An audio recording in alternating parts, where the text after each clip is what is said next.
So today we're going to be talking about indie games, and I've actually never beaten one. It's the LP Podcast.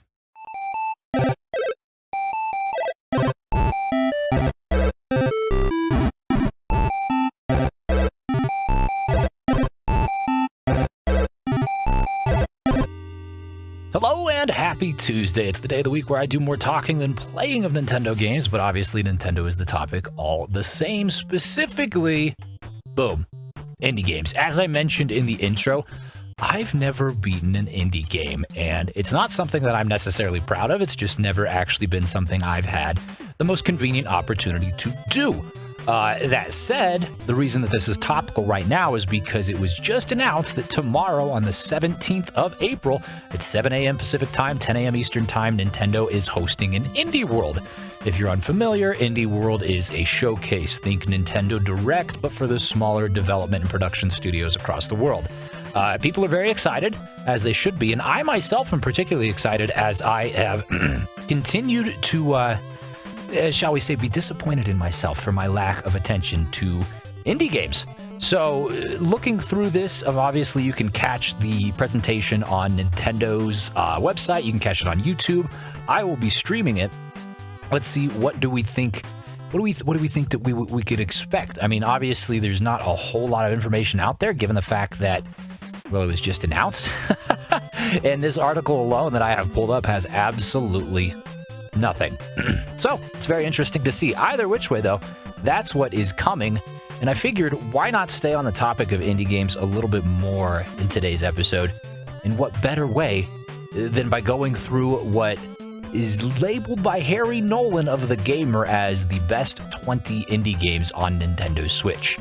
I have never beaten an indie game, but I am relatively familiar, with things like Hollow Knight, things like Undertale, Hades. There's a number of indie games that have seen a no small amount of success, both critically and commercially for that matter.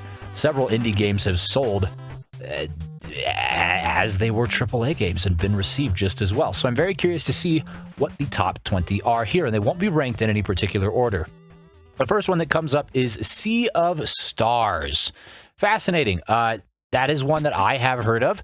And if we look here, it is, what is it called? It's an RPG. Okay, at least that's what it says. It's retro-inspired turn-based RPG, has everything you're looking for while allowing you to traverse through the world with several systems to indulge in. From cooking to swimming to traversing the world in unique ways to relive classic days of gaming with a new, fresh look in Sea of Stars. Okay, so I guess we're off to a good start with the first one because I recognize it. But I guess, it's probably not really. Who am I, the expert? No.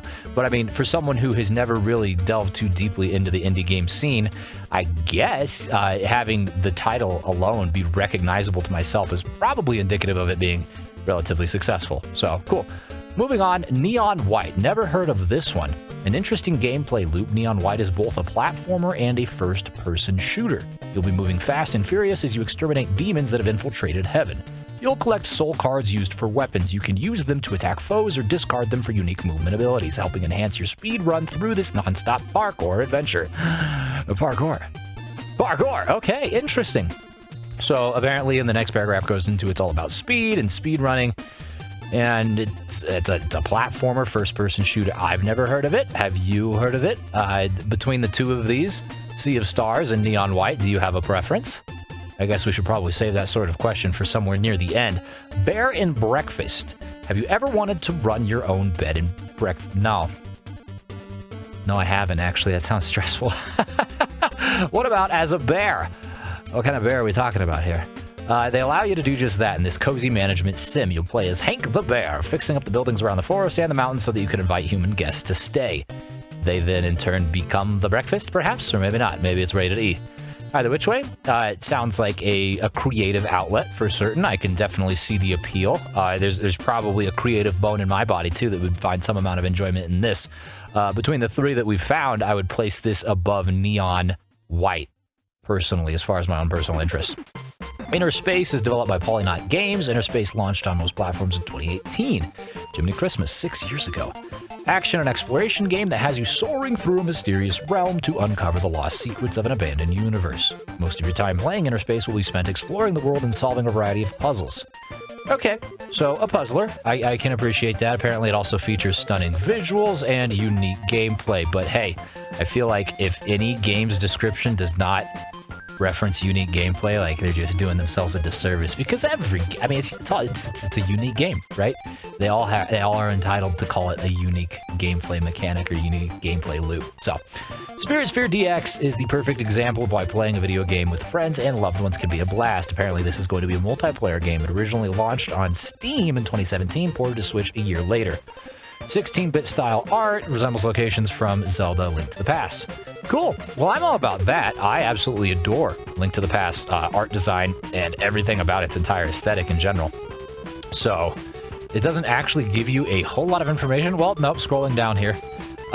You face off head-to-head battles that feels like a hybrid of tennis and air hockey. Those are pretty dissimilar.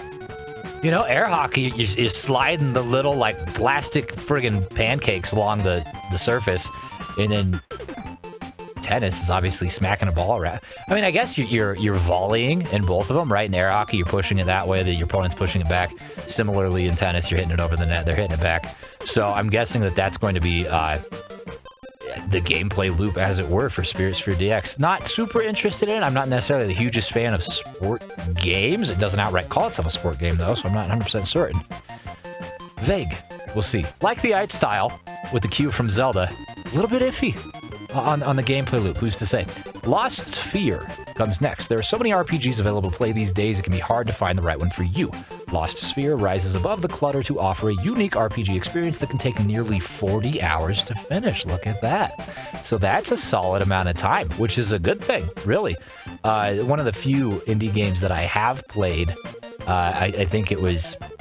I didn't finish it, but as I understood it, it was like a 10-hour experience. So that kind of skewed my perception, because, you know, an indie development studio is only going to have so much manpower, right? So many people that they can work on, and as such, they can only create so much. And when they do create something that's going to take a longer amount of time, it's definitely a labor of love. And I think that's part of the appeal of indie games and why I think we need to support them. Speaking to myself, really, I need to spend more time supporting them. But that being said, obviously they can still produce a lengthy adventure, 40 hours. That's pretty solid. You'll make friends that join your party, battle monsters in typical RPG fashion. Sounds great to me, and it says if you enjoy classic games like Chrono Trigger and the original Final Fantasy. I've played neither, but I dig the style, right? I'm currently playing Golden Sun on the channel, so I'd have to imagine it's at least, you know, somewhat tying into that, and I absolutely am here for that. Next up, Yonder, the Cloudcatcher Chronicles. That is a great alliteration. Cloudcatcher Chronicles! Creamy Caucasian cars call for cows. No, I don't think so. Anyways, it was developed by Prideful Sloth and launched on the Nintendo Switch 6 years ago. It takes place on Jamia, featuring 8 different biomes. As you explore the land, you can befriend animals and trade materials to craft useful tools and weapons. Fascinating. Kind of a vague description. It then goes on to talk about the main protagonist and antagonist, and I am not 100% certain. Hey, sounds interesting enough, not necessarily something that tickles my fancy quite like these ones that mention the specific RPG elements, or even the Bear and Breakfast that mentions, you know, the fun of being a ginormous friggin' mammal. Rhyme is up next, a 2017 action-adventure game developed by Tequila Works. Although not super well-known, it's an absolutely gorgeous game that is reminiscent of both The Legend of Zelda and Studio... Really? That's some high praise from an artistic point of view. I almost have to, like, take a look at this now. Legend of Zelda? Studio Ghibli? Rhyme, indie game. Studio Giblets. Where is it? I don't know. I mean, it looks fine. I'm not going to say that it looks ugly. And I guess I could see the Zelda specifically with the cel-shaded water. It is reminiscent of Wind Waker. In a way, let me get out of the way here. You can see it over there underneath. Of course, it's only one screenshot here. We'll see if there's maybe a couple others. Yeah, I don't know about the Studio Giblets, but it's fine. It's fine. Back to the list. Oxenfree. The debut title from Night School Studio, Oxenfree is a story-driven adventure game that follows a group of teenagers as they explore the mysterious Edwards Island. It doesn't take long before things start getting weird and you'll need to overcome the paranormal to ensure everyone makes it out alive. Okay, so spooky aesthetic, compelling narrative. It sounds like it's a very story-driven game, which is fun. Although, look at this, what we were talking about with the length. Takes less than 5 hours to complete. I'm highlighting everything that I don't mean to. There we go. Little short. Hey, short and sweet, never hurt anyone. I mean, Princess Peach Showtime is a AAA title, and that took all of like 27 minutes, so what do you got to do? Anyways, I realized I missed out actually on part of Rhyme here. Let me just scroll back up. Company buys Fox Companion, dungeon-based puzzles, okay, and reminiscent apparently of Jak and Daxter from the PlayStation 2, which is a classic platformer. Pretty cool. Okay, so I mean, what they're going on about the art style and stuff like that, I don't perhaps understand. Whatever, it's all subjective, right? It's someone else's opinion. But the way that it's described from a gameplay perspective does seem, to me, like it could be interesting. Next up, Wizard of Legend. Similar to the indie hit Dead Cells, Wizard of Legend is a roguelike game where you have to complete every stage in one run. Otherwise, you must restart from the beginning. However, unlike Dead Cells, you play from a top-down perspective as a wizard attempting to complete the legendary Chaos Trials. Roguelikes, love them or hate them. What do you think? I particularly like the genre. I haven't spent a whole lot of time in it, but just conceptually, I'm here for it. Better than sports games. So we'll call that an interest there. Owlboy. Next up, D-Pad Studio in 2018 introduced Switch owners to an adventure. It was 10 years in the making, so there we go. Kind of what we were talking about with having a smaller studio. Man, you gotta take longer to produce things at times. So, such is life. Follows a young owl named Otis. He's mute and struggles in to fit with the people, but he must save the day after his village is attacked by pirates.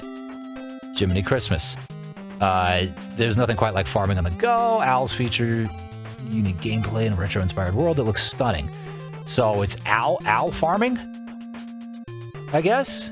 There's nothing quite like farming on the go. Like, that sentence just kind of seems out of nowhere. We're talking about action-adventure owls and like, hey, we're growing crops. I don't know. I guess it's supposed could be actiony in some capacity. You'll use unique abilities to assist you during your journey, fighting sky pirates and soaring in the sky. What's with the farming? It's just like an erroneous sentence. Nothing. I mean, talking about owls, action, adventure, and then ignore the highlight and talking about retro-inspired world. Looks stunning. Sounds great. Recruiting friends. You're fighting pirates, and then I don't know. I mean, it sounds interesting, right? Just for the fact that the strange sentence. But we'll have to see. Sayonara Wild Hearts. The rhythm genre might not be as popular as it used to be, but games like Sayonara Wild Hearts occasionally steal the show and prove how euphoric it can be to hit a series of notes to obtain a new high score. Cool. I'm here for rhythm games. I grew up, kind of playing the Guitar Heroes and the Dance Dance Revolutions of the world. So I have a soft spot for those style of interactions, and it sounds to me like this is, well, let's see. It feels like a hybrid between Star Fox and Rhythm Heaven in the best way possible. Right here, what's it said? Fascinating. I don't consider Star Fox a rhythm game, but maybe it's saying that it's like a Rhythm Heaven with inspiration drawn from Star Fox in some way, in the way the game proceeds, which I suppose is interesting. I suppose it is. You won't have to spend more than a couple hours with it, or you can just listen to the excellent soundtrack on Spotify and Apple Music. So hey, look at that. That's awesome. Can't be a good rhythm game without a good soundtrack. Untitled Goose Game. Finally, we come back to a title that I recognize. Untitled Goose Game is definitely an interesting experience. If you haven't played or seen a stream of it, you should check it out because it is, well, I mean, it's a goose game. It didn't take long for Untitled Goose Game to become a phenomenon after it launched in 2019. Instead of saving the world from devastation or building a farm from scratch, this colorful puzzle game simply puts you in the feathers of a troublesome goose who must harass the locals to find its way home. Yeah, I'm all about this. I have been meaning to play Untitled Goose Game, so seeing it on here just kind of makes me double down on that fact, to be honest with you. So, boom, shaka, laka. Moving on to the next one, we have Spiritfarer. Plenty of games on Nintendo Switch about crafting items and managing resources. Yeah, but you have few emotionally gripping narratives like Spiritfarer. So, looks like a resource management action game. It's got a fun mini games to craft items and accommodate the needs of your passengers. Each spirit has a fascinating background. Nothing here is particularly like grabbing me. I'm not saying that I'm disinterested by any means. I definitely would play it, but it's not one that's kind of standing above the rest, shall we say. Moving on, we have Gris from 2018 and the Nomada Studios. It's an adventure game with platforming and puzzle elements that reinforce the idea that video games are a wonderful medium for art-based projects. That sounds cool. I can appreciate that. The gameplay is relatively simple, but gets more complex as you play. As you know, most games do have difficulty curves. Each level offers a new color motif, and you learn new powers as the puzzles you encounter require new skills. Cool. Sounds interesting. A little vague, but it's artistic, and I can appreciate that. And I love adventure games, so why the heck not? Slay the Spire. The Nintendo Switch is perfect for anyone who commutes to work. What do you mean by that? I mean, I guess maybe they mean like public transport, because goodness gracious, if you're driving, you're playing the Switch at the same time, you're gonna get arrested. So something to elsewise play in bed before falling asleep. If you're looking for a game that can be played both for hours at a time or in short sessions, Slay the Spire is a roguelike with deck building mechanics that makes it ideal for anyone on the go. There we go. Roguelike, cards based. I can appreciate that. Not something that I have a huge amount of experience in. I think Hades is kind of like that. I haven't really played Hades, so I'm not 100% familiar. Please correct me if I'm wrong. Sounds interesting enough. Cadence of Hyrule Crypto the Necro Dancer. This is, again, one of the few here that I have heard of. In fact, Family Jewels 7X, if you're familiar with the creator, the artist, the musician, he, I think, composed a non-zero amount of music here. I'm going to stop short of saying that he did all of it because I'm not that well informed. Please forgive me. But I do know that he was heavily involved in it, and that's super cool. Beyond that, though, that's about all I know. It was just sad, too, because I love Zelda. I just have never played this indie rhythm game. It is a rhythm game, right? Original Crypto the Necro Dancer released in 2015. I guess, yeah, the gameplay is all rhythm-based, takes you through a whole new map of Hyrule. Playing as Link, Zelda, Cadence, or Yves, the Deku Scrub. Very good. I really should check that out, right? Like, gosh darn it, could I even consider myself a Zelda fan if I don't play every single Zelda game? Night in the Woods, next, may feature a cast of anthropomorphic animals, but that doesn't stop it from containing incredibly relatable characters navigating the murky waters of growing up and discovering who they are. You play as May, a young woman who returns to her hometown after leaving school to pick up the pieces of her past. In the end, it surprises you with sudden revelation, so very much story-driven as it sounds. Also a bit of a platformer from the description down here in genre. Fascinating. Shovel Knight. There we go. There's another one I've heard of. Treasure Trove. If you grew up playing games like Mega Man, Castlevania, or DuckTales, there's a very good chance you'll enjoy playing through Shovel Knight. And I have meant to play this. Golly gee williker. It's high on my list. Action-based platformer, launched in 2014. No surprise that it's here, right? Because I feel like I hear about it from anyone whenever indie games come up. They always ask, hey, have you played Shovel Knight? Dude, you should play Shovel Knight. And I say, yes. You're right. Eventually. Moving on, Crosscode. If you ever felt the thrill of adventure, wanting to be stuck in an MMORPG and live out your adventures, Crosscode is the answer to that request. This game, developed by Radical Fish Games, Deck 13, follows Leah as she wakes up one day with no memories and has to solve the puzzles and combat of the online cross-world. Find out what's happening. Fascinating. So, a 2D puzzle action platformer. So you're playing a character who is playing an MMORPG? Is that what I'm to gather here? Fascinating concept. Sounds interesting. And it's also the final one on the list, Jiminy Christmas. So we're missing out. There was no Hades, no Stardew Valley. Is Stardew Valley an indie game? I feel like it is. Jiminy Christmas. Well, at least there was Hollow Knight and Sea of Stars, I guess. And there you have it. So we've got the top 20 indie games, apparently, by that individual. And then we also have Indie World coming up tomorrow. And maybe we'll get some more games from that could be added to that list. More games that I need to play, right? Clearly, Jiminy Christmas. Are there any that you think weren't listed on that top 20 that perhaps should be? Or any in general that myself, as someone who is not necessarily familiar with the greater indie landscape, someone like myself, any games that I should consider? please let me know. Either which way, thanks again for watching. I'll see you next week.